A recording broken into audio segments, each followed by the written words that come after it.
Story 1. I work in what is essentially a large play area for children. There are no age restrictions except for one specific room, which is limited to children under the age of 3. This room also requires that the children be supervised by a member of their group who is at least 16 years old, because we are there to facilitate play and ensure everyone's safety. We are not babysitters.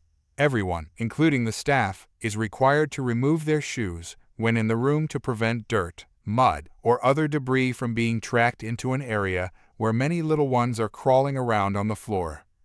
We frequently encounter people who are mildly annoyed by these rules, but typically they don't make a big deal about it. Recently, a mom approached the small entrance gate to the room with her 2 children. One child was younger than 3, while the other was clearly at least 5 or 6 years old. Before I could even greet her, she began telling me, not even asking, that the 5 or 6-year-old would be coming into the room despite the rules because she didn't have anyone else who could watch him, and her younger child really wanted to go inside. I politely attempted to explain that I couldn't allow that. We take the age rule very seriously due to past issues, and we can get written up for allowing older children into the room. She made a big show of groaning and rolling her eyes at me before telling the older child that he could just go play somewhere else while she and the younger child went into the room. I then had to inform her that she couldn't leave her children unattended.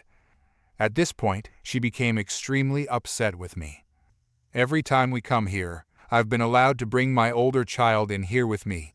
No one has ever told us that was a rule before, she exclaimed. I explained to her that if that were true, my coworkers had made a mistake, and I was fully expected to enforce the age limits for the room. She became angrier and ended up provoking her youngest child into a full-on crying meltdown by telling him, "This person is saying you don't get to have fun. If they're not letting us in, then we just have to go home because I can't manage both of you." The situation concluded with both of her children crying as she hastily put them back into their stroller. She stormed off, swearing that she was going straight to the admissions desk to report me and then would go home to write a review. I later asked around and found out that she did indeed go to the front desk to complain. Apparently, she was absolutely furious when she was told, "Yes, it sounds like our employee did their job. That room is exclusively for children 3 years old or younger, and we do require that children stay with their adults." She still hasn't left a review, though I was actually looking forward to seeing my name mentioned. Story 2. This story takes place about 20 years ago.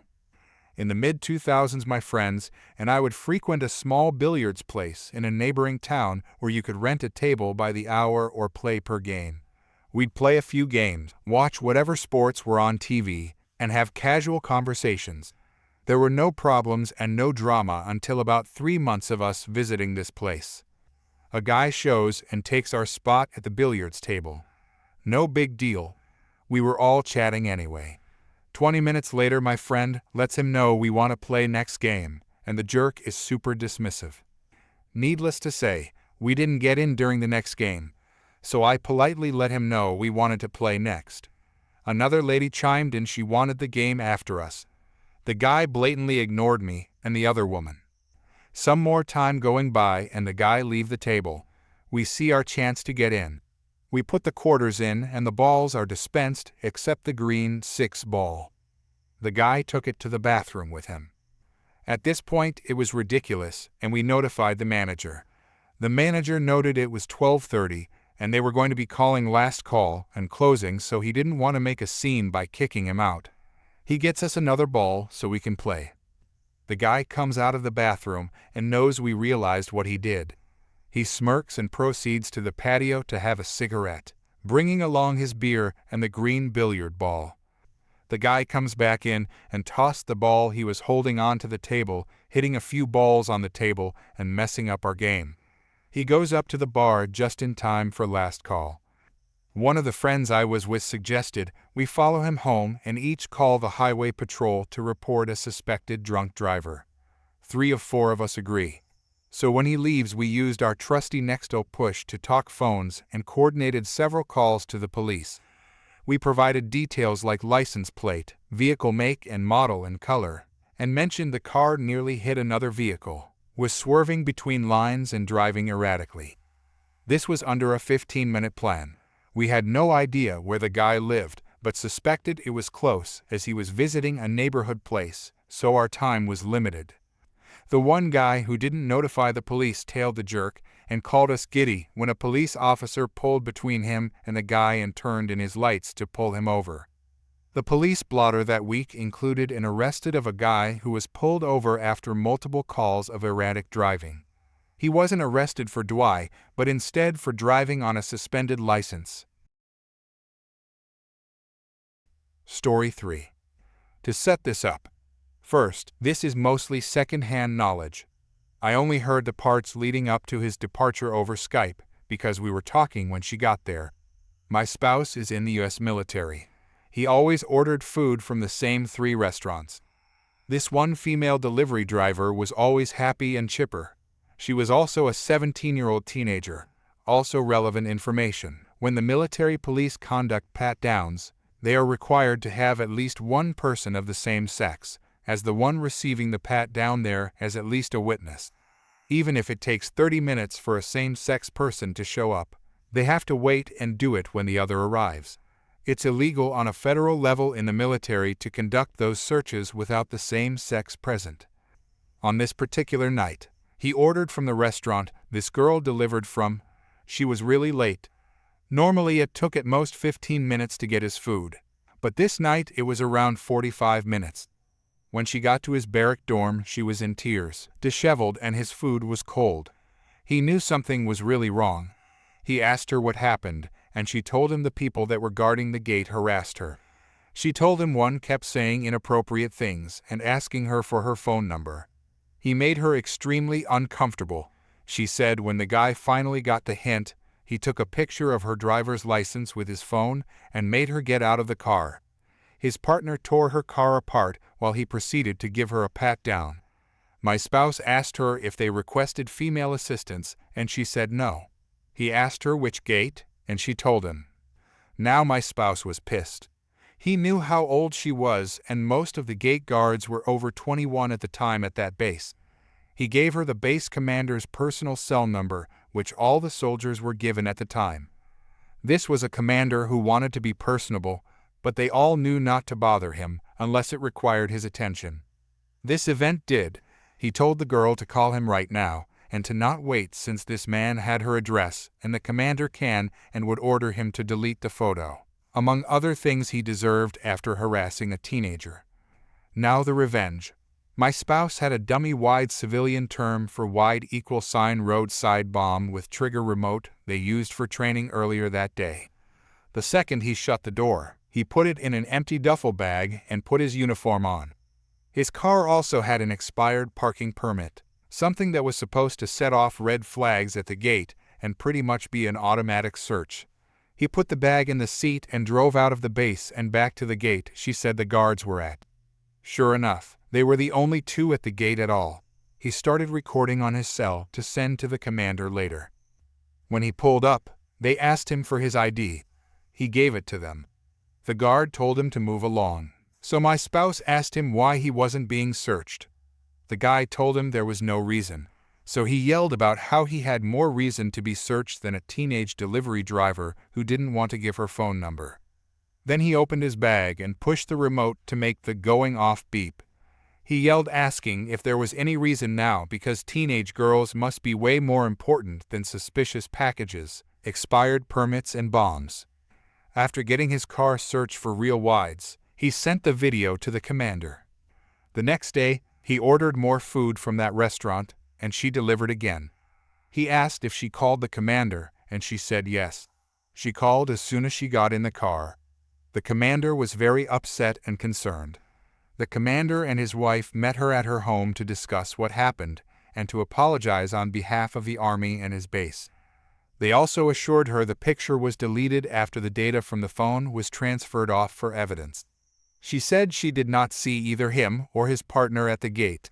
She thanked my spouse for helping her. My spouse said the look of horror on the guards' faces alone was golden. He was very relieved that the one that did the harassing was put in jail for 30 days for harassing a minor and, thanks to the cell phone video, failure to perform his duty, which normally would have just been a deduction in pay for a month or two. We also learned through the grapevine he was transferred within a week after getting out of jail. I think he got the transfer orders while in jail. His partner was also quickly transferred, but he only got pay deduction for 1 year. Edit. He said to add there was something about the petty revenge that made his ice-cold food taste the best it had ever been. Also, the owner of the restaurant apparently gave him the second meal on the house with a note on the receipt, saying thanks for protecting our best driver. He gave her the money he planned to spend as her tip. Story 4. I'm a redhead with long hair, and ever since I can remember, people, mostly elderly women or women in their early 40s, love to touch my hair without asking me first. Summary: a woman yanks my hair and demands to know where I got it done. She is shocked when I pull her hair just as hard in return. I usually don't say anything unkind to them because they're often trying to compliment my hair and tell me how beautiful the color is. If you search for copper red hair, that's my exact shade. They can usually tell when I'm uncomfortable by my facial expressions, and they'll apologize after touching it, saying they didn't mean to make me uneasy, they just love the color. Because of this, I'm generally uncomfortable with anyone, even my family, touching my hair. However, I don't mind when my friends touch it, they're always very gentle and sometimes braid it or do something similar. A few days ago, I went Christmas shopping at some of my favorite stores, Daiso, JB Hi-Fi, and JJ's for the end of the year. Yes, I know I'm extremely early, but I like to take advantage of the end of financial year sales when everything is really cheap. This way, I don't have to rush around in December or at the start of summer. Plus, I get anxiety in crowds, and the larger the crowd, the more anxious I become. At that point, I was extremely happy because I had already checked off most of the people I planned to buy gifts for. So I decided to go to the food court. I texted my mom to let her know I was there. We had split up because we both wanted to do our own shopping. My mom loves window shopping a little too much, whereas I like to find what I want, get everything on my list, and leave. While waiting for her to reply, some lady just walked up to me. I looked at her and smiled politely, thinking she might ask me where I had bought some of my stuff. Oh, I was wrong. So very, very wrong. Without saying a word, she yanked my hair with an iron grip, causing me to cry out in pain. Cast. Me, myself. Karen, the rude lady. Me. Oh, what are you doing? I yelled. Karen, ignoring me. Where did you get your hair done? I froze for a second, completely shocked. Me. What? Karen, now yelling. Where did you get your hair done? I was hungry and tired. Although I was pleased with crossing so many things off my list, it had been a long day. Also, as I've mentioned in previous stories, when I'm angry, I tend to swear like a sailor. Me. What is your problem? Let go of my hair. Karen. No, she replied sharply. I was done. I was in pain and furious. So, instead of swearing some more, I grabbed her hair just as roughly as she had grabbed mine. She cried out in pain. Something inside me snapped. I was getting angrier by the second, and I could feel my face turning red with fury. Me. This is my natural hair. Stop being so rude and let go of my hair. Even if it wasn't natural, why would you just grab it? I was making such a scene that she let go of my hair, so I let go of hers as well. Suddenly, she gaped at something behind me, and when I turned around, I saw my mom who, by the way, is also a redhead. The woman sprinted away without saying another word. My mom looked very confused and a little upset that this woman had been harassing me. But when I explained what happened, she gave a laugh. Normally, I'm polite to people who touch my hair, even without my permission, and I try to get them to let go nicely. But this woman triggered something in me that rarely comes out. When it does, it usually intimidates others because of how quickly my mannerisms change. End of the story. Story 5. My entitled uncle is as entitled as they come. My grandpa was in the military during the Vietnam War and was away from the family quite a bit. My uncle is the oldest, followed by my mom, and then my aunt. Before this, Grandpa was married to another woman and had another child, but they divorced because he wasn't sending money to take care of them. He was put on probation and sent to basically work as a custodian at the Veterans Affairs office where my grandma was a nurse's aide. They dated for a few months, but as Grandpa was getting off probation and was about to be deployed again, Grandma told him that if he left her without marrying her, she'd be gone, and he'd lose his chance to be with her. She's still just as spunky as she was back then. Decades later, Grandpa returned stateside and was finishing up his time in the military. He would come home late, leaving Grandma alone since the kids had all moved out. My mom and dad once caught him at the horse races after he skipped work all day and made him go home. This man was far from perfect, and he slowly realized this as he saw his son, my entitled uncle, starting to exhibit the same lying and half-truth tendencies that Grandpa used years before. My entitled uncle started getting into drugs, selling, and dealing, which resulted in many sleepless nights for Grandma while he was in jail. Because of his past, Grandpa blamed himself for the life my uncle was starting to lead, so he tried to compensate. They would drop everything if my entitled uncle called, sending him money or paying for a plane ticket to get him home because his wife would kick him out for pawning her belongings to buy drugs. My entitled uncle would lie about the most absurd things, and Grandma would believe him. For example, he once told her that he had a brain tumor and that he went in on Christmas Eve and had brain surgery, and that they let him out the same day. Now, I'm no doctor, but you can't just get a doctor to give you brain surgery on a walk-in visit and think people will believe you when you tell them you left the same day. When Grandpa was getting ready to pass away, my entitled uncle claimed to have been on the phone with him all morning. The nurses told us he was catatonic and that it was impossible for that to have happened, but Grandma called it a miracle and wouldn't think otherwise. Once Grandpa passed, Grandma was devastated, as any wife would be. They were just a month shy of their 60th wedding anniversary, making it even harder. My entitled uncle came up and hid away from us whenever my mom was around because she's not afraid to call him out on his nonsense.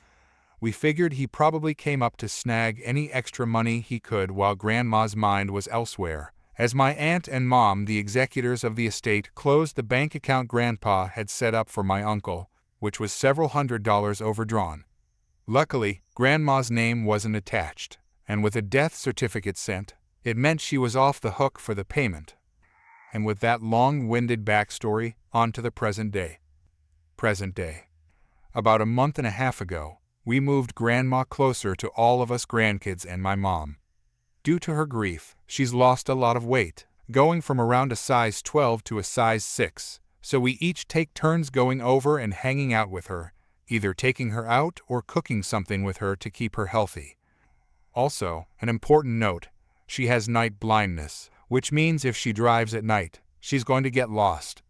Back at her old home, she'd often go to the store or bank and wire my entitled uncle money that he always said was for food or gas. It's always the same amount, and coincidentally, it's also the same amount as a few ounces of his drug of choice. I'm not putting the amount for obvious reasons. The other day, the battery in her car died because my entitled uncle left the lights on. She didn't realize it sooner because my dad drove him to the airport to go home. So, for the better part of a week, she had no car as it was around 100° F around 38° C, and too hot to change the battery. My husband and I were over there when this happened. I had gotten there first to start cooking, and I overheard my entitled uncle on the phone with Grandma. Entitled uncle, so can you send me some money for gas? I'm stuck at the gas station, and I'm on empty. My wife didn't leave me anything before she left for work. Grandma, sweetheart, I'd love to help you, but you know my car isn't working, and I don't have any money until my check comes in. She gets Social Security and survivor benefits from the Veterans Affairs because Grandpa was a veteran. Entitled uncle, okay, what if I just wait here, and then you can call me when you get it?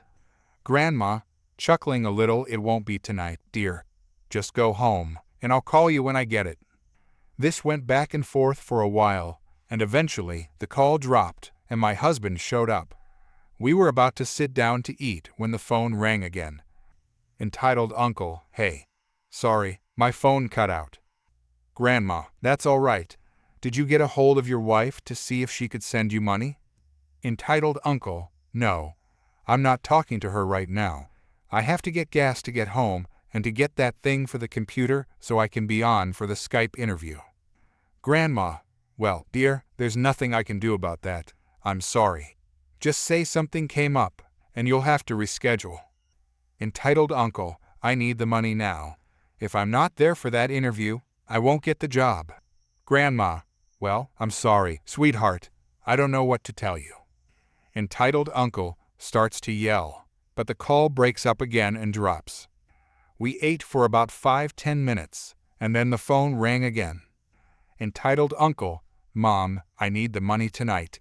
I've been waiting at the gas station for the money. It's been about 2 hours or so at this point." Grandma, "I told you it wasn't going to happen tonight. I have no car and no money for you tonight, and even if I wanted to, my bank is closed right now, and I can't go to the store like I used to because they don't know me well here. I'm sorry, but there's nothing I can do. Plus, I have guests. Op and her husband are here, so." Entitled Uncle, "Well, I'm sorry I'm not as perfect as Op's mom and family or aunt. I'm just such a gosh darn disappointment," and fill in the blank with more gosh darn complaints and how much nonsense he's dealing with. "Sorry I'm not perfect like the rest of your freaking family." Grandma, firmly, "Don't use that language. There's nothing I can." Entitled Uncle, "Well, don't worry. When I make it big, whatever that means, and I make bank at this job, I'm paying everyone back. But don't worry. You don't have to worry about me anymore." Grandma, "Quit saying that nonsense. You know how it hurts me." Entitled Uncle, "Don't pretend like you care. You don't love me." During this time, I watched her get more and more upset, and I couldn't stand it anymore. Me, Grandma, hang up on him or something. He has no right to talk to you like that, and you shouldn't let him. Grandma muted him and came back over to the table. Grandma, "He's just upset and has no one to talk to. If he wants to rant and scream on the phone, I'll let him. I just won't listen to it." The man proceeded to yell, rant, and scream for 15 minutes. My grandparents blame themselves for how my uncle turned out, but she needs to understand that he's an adult. He has adult children who followed in his footsteps and are now as bad as him. He has no one to lean on besides his mom.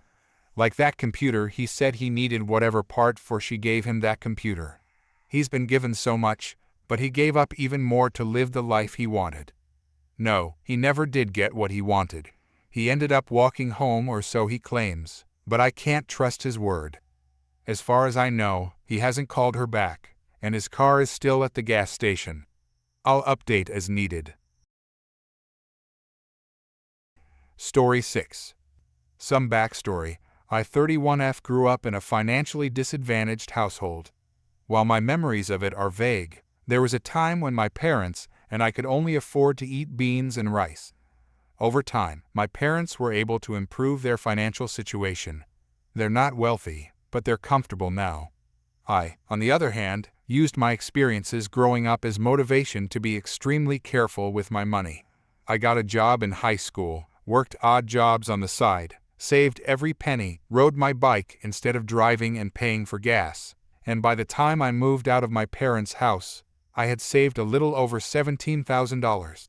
I don't have that much saved up anymore, but I've made investments, set up emergency funds, and I take my family's finances very seriously because I never want my children to go through what I did as a kid. My husband and I made financial choices that allowed us to purchase a home at the beginning of 2015. We bought it 50/50ths with his mother. He paid his half up front, I made a large down payment, and his mother covered the rest with an escrow agreement that I would pay off what she had contributed. I've since paid my half completely, and the house is fully owned by my husband and me. It's a 4-bedroom, 1.5 bath, 2-story home with a finished basement, an attached 2-car garage on a double lot. We got the house at an amazing price, only $118,000, as it was a sale by the owners. Since purchasing, we've installed a fence, updated the oven, washer, dryer, water heater, and furnace, and paid for materials to repaint all the interior rooms. The only updates it needs are cosmetic. The exterior paint is an unattractive brown-pink color, which we've started repainting and need to finish. The hardwood floors have some distortion because it's a 100-plus-year-old house, and we had dogs when we lived there. The bathroom could use an update, but structurally speaking, it doesn't need one.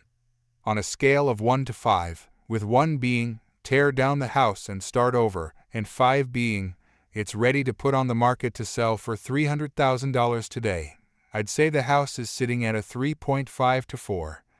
Now that the backstory is complete, let's get into what has become my biggest headache for the past 4 years. I have a friend, let's call her Carly F27, who had experiences similar to mine growing up. But she struggles with finances and has never seemed to get the hang of keeping any savings over $50 at a time. I'm not sure if it's a lack of self-control or if she's simply too focused on the present when she gets paid and doesn't think about the long term. But she consistently makes her lack of funds everyone else's problem.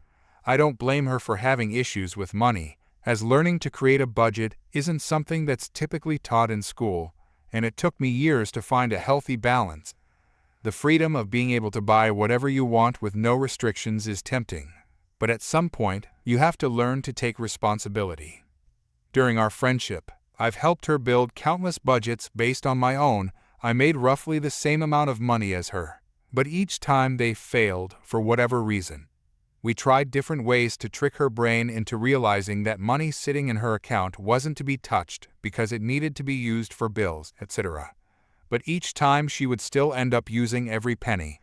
It finally reached the point where I refused to help her with her budget anymore because she never listened to my advice. When I pointed out that the easiest and fastest method to get her spending under control was to get a pay, she said she didn't need to be treated like a child who receives an allowance. Fair enough. I washed my hands of that topic. Carly moved out of her mom's house a little over 6 years ago and into a mutual friend's place. Let's call her Tia F27. As far as I've been told by Tia, Carly paid little to nothing in rent, even though they both worked at the same company and made close to the same salary. Carly's living space was an absolute disaster.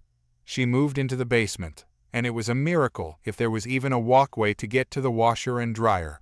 She constantly asked me to come over to help her clean and organize her space, and because I'm a people pleaser, I would always agree. Each time, we would make significant progress, but by the next weekend when I would come over to help again, it was as if a tornado had swept through her space over the course of the week.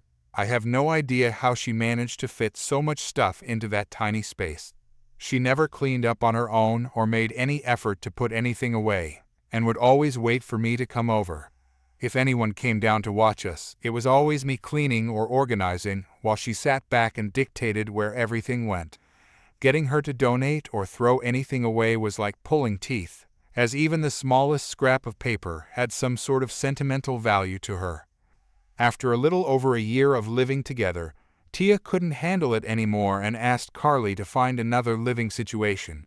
She wasn't going to throw her onto the street, but she literally couldn't live with Carly any longer. There were a lot of other things that built up to this, but I won't go into that here. It just so happened that my husband and I had purchased a second home around the same time. We had paid off what we owed on the first house. My husband had come into an inheritance, and we were able to look for our forever home that better fit our wants and needs. The best part for us was that the new house was only a 5-minute drive from the old one. We hadn't yet decided whether we wanted to sell or rent our first house when Carly approached us with the offer to rent it from us. She and 2 other friends were looking to move in together, and with the house being as big as it was, there was plenty of space for all of them to have their own rooms and privacy.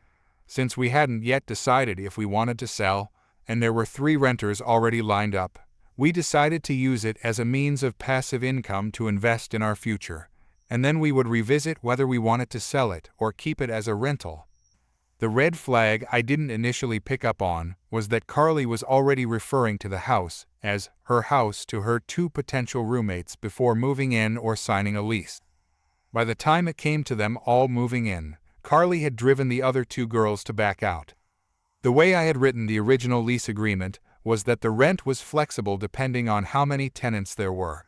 For the three of them, they would have only been paying $750 total per month. And if only one person was renting, it would be $400 per month. In this area, you can expect to rent a bedroom for $400, so this was a crazy good deal, as we really didn't need the money, and it was mainly to cover insurance, power, heat, and property taxes. In the 4 years that Carly has lived in that house, the rent has gone up 4 times. Once to $500 a month because the power bill went up and we needed to adjust for that. The second time to $550 a month for the same reason. The third time to $750 after she got a new job, and last year in October, more on that later. Also, in the 4 years she has lived there, 2 separate opportunities for roommates have backed out. Each time, it was because she was setting the rules and referring to the property as her house despite having zero claim to it, and the fact that each person would have had their own lease agreement. When she first moved in, she was working a minimum wage job and was my friend, hence the low monthly rent. But a year and a half ago, she got a new job at a local university, a 30-minute drive away that pays well and has great benefits. Somehow, though, she still manages to blow through her entire paycheck on I don't even know what. Also, during these past 4 years, she wound up owing me $750 in back rent, as she repeatedly was unable to pay me the full monthly amount due to miscalculations in her budget and overspending on unnecessary items, which she then stuffed into mine and my husband's property. My husband and I realized after a couple of years of being landlords that we aren't cut out for it. We have too much on our own plates and no time for upkeep, and Carly wasn't holding up her end of the rental agreement she had signed. We talked about it and decided to sell, but we didn't want to throw Carly onto the street, so we informed her of our plan. She proposed to buy it from us and started going through the process of getting a loan. During this process, she realized that the house wasn't what she wanted. She wanted land, and the house itself was far too big for her. She told us, and we understood, and I even helped drive her to meet with realtors so she could check out other options to buy houses elsewhere. But each one fell through as she discovered that she wasn't going to get a new homeowner's discount or bargain basement pricing, and buying an empty lot or buying land with a house already on it was still outside of her budget. Finally, it was determined that our house was the most affordable option for her, and the cost to buy it outright was going to be roughly $120,000. Now, here's where I point out that in 2015, when my husband and I purchased the home, we paid $118,000 and spent approximately $20,000 out of pocket on materials, labor, and maintenance for the property. We had not yet paid off his mom when Carly moved in, so the rent was meant to help with that as well. Carly never agreed to the $120,000 price point. She said she would only buy it for $80,000, which isn't realistic in today's housing market. My husband and I still have the mortgage on our current home, so we told her that if she wanted to keep renting, we would raise the rent to $800 a month. However, we didn't want to force her out without a clear alternative. Throughout last year, Carly didn't pay rent for 4 months. When I confronted her, she cried and said she couldn't afford it and would catch up, but then would make no payments. We had offered to give her the house at $80,000 initially, but she was unable to make a commitment, so we withdrew that offer. And that's when she started the process of looking for other properties. However, the reality of the housing market set in, and she realized she couldn't afford what she truly wanted. With our patience wearing thin and not wanting to be in a situation where we are stuck with an old house that needs some TLC, we set a hard deadline of April 2024 for Carly to either move out or commit to buying the house at the fair market price of $120,000. Carly's been hesitant, saying the house isn't worth that much because of the repairs it needs, but she hasn't factored in the improvements we've already made. In the meantime, I've started discussions with a realtor to understand the process of selling the house. It's a tough decision, as I don't want to ruin our friendship or put her in a difficult situation. But at the same time, I can't continue to support someone who isn't financially responsible. We've reached the point where I feel like I've done all I can, and the emotional toll is becoming too much. I've given her as much time and assistance as I can, and now it's time to focus on my family's future. Seeing how things have unfolded, it's clear that I'm not viewed as the good guy in this situation by our mutual friends, and that's something I'll have to live with. But ultimately, I have to make decisions that are best for my family, even if it means making hard choices that might hurt someone I care about.